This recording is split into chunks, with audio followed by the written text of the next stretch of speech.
za ovu konferenciju za novinare je prijetnja koja je u subotu 15. u večernjim satima upućena odborniku Srpske radikalne stranke u Negotinu, gospođi Dušici Mihajlović, koja je učitelj u Štubiku, odnosno učiteljica. Naime, u subotu u večernjim satima njoj su pred kuću u Štubiku došla dva momka koja su po izgledu posjećali na kriminalce, predstavili se da su obezbeđenje Srpske napredne stranke i da dolaze po nalogu Tomislava Nikolića i da zahtevaju od nje da mora potpisati papir kojim pristupa Srpskoj naprednoj stranci, sve sa mandatom. Kada je odbila, onda je taj koji je sa njom razgovarao rekao da iza toga stoji također Aleksandar Vučić i da ukoliko ona ne bude željela da potpiše, da će on lično potpisati njenom rukom taj papir kojim ona treba da potpiše praktično dok prelazi u Srpsku naprednu stranku. Ona je o tome obavestila policiju i znate da je redovna konferencija Srpske radikalne stranke sredom, ovo je sazvano vanredom baš zbog tog događaja, obavestila o tom urednu policiju i mi to povezujemo sa tim što će u petak zakazana je sednica Skupštine opštine Negotin, na kojoj verovatno pretpostavljam da dođe ponovo do, kako to ne nazivaju, prekomponovanja vlasti u Negotinu. Da li im nedostaje neki odbornik, da li žele da sve one koji žele čestito da se ponašaju u policiji nateraju da se bave političkom prostitucijom, da bi se oni bolje osjećali eventualno kao oni koji su izdali ideje koje su zastupali, ne znam, ali dakle doslovce je rečeno da se iza toga stoje i Tomislav Nikolić i Aleksandar Vučić, dvojac koji je, kako sam ja i u ovom izvodu kako ćete vidjeti, koji je smišljao naravno na koji način će uvesti Srbiju u diktaturu i kako će pojedine grupe, a vi se sjećate za izbore 2010. da su ovdje imali ljude koji sam ja nazivao batinašima, pojedine kriminalne grupe ići po Srbiji, ucenjivati odbornike i naravno tražiti od njih da prelaze pre svega u njihovu stranku ili neki novi pobednički tabor koji se formira. Ja sam zbog toga na ovoj konferenciji voljan, njima nemam šta da postavljam jedno pitanje, obzirom da su bili moji saradnici i poznaju ih odlično, ali Ivici Dačiću, predsjedniku Vlade Republike Srbije, imam da postavim 5 pitanja. Prvo pitanje,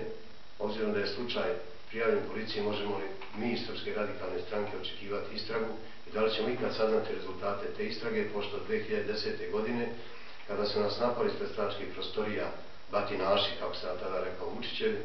iako kod sudije za prekršaje sam bio i ja kao oštećeni još neki, da li nikada nismo saznali šta je bilo sa tim procesom, evo prošle više od 2,5 godine. Dakle, da li ćemo za ovo saznati šta se desilo, ko su ljudi koji se pozivaju na Tomislava Nikolića i Aleksandra Vučića, a doslovce su rekli nekoliko puta da ona mora da vodi računa o tome da ima mladu i lijepu kćerku od 18 godina, da treba vodi računa o svom detetu, da joj muž vozi izuzetno lepa i prilično mlada kola Opel Corsu, a da nju prati u potpunosti svaki njen telefonski razgovor, svaku poruku koju razmeni i svako njeno putovanje. Kad su iznijeli detalje poruka i poziva i kad su joj rekli da su to pre 2 dana mogli u Beogradu takav razgovor dobaju sa njom jer su je pratili,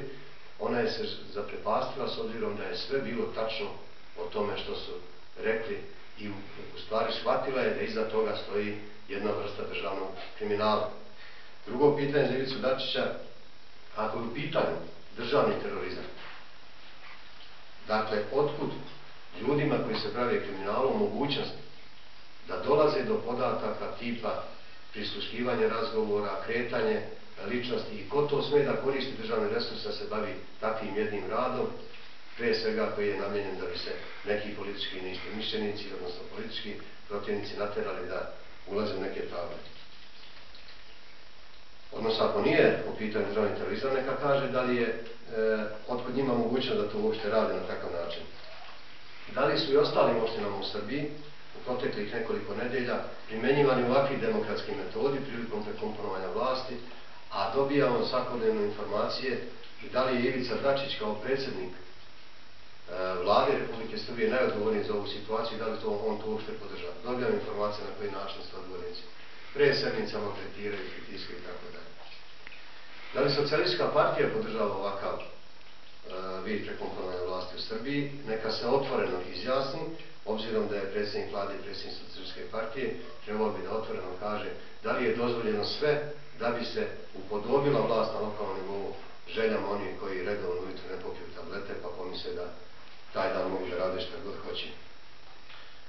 I pod broj 5, da li je budućnost političkog djelovanja u Srbiji da će natjerati sve one koji su u nekim strankama da moraju da promijene najmanje 2 stranke u životu da bi se oni koji su to radili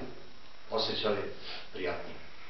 Da se ne bi osjećali izdajnice, jer od tog osjećaja se pobeći ne može, ali to je odluka svakog od nas ko će na koji način igrati politiku.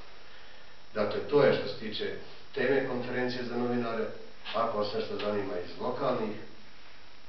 događanja, mogu da prokomentariš. Imao sam to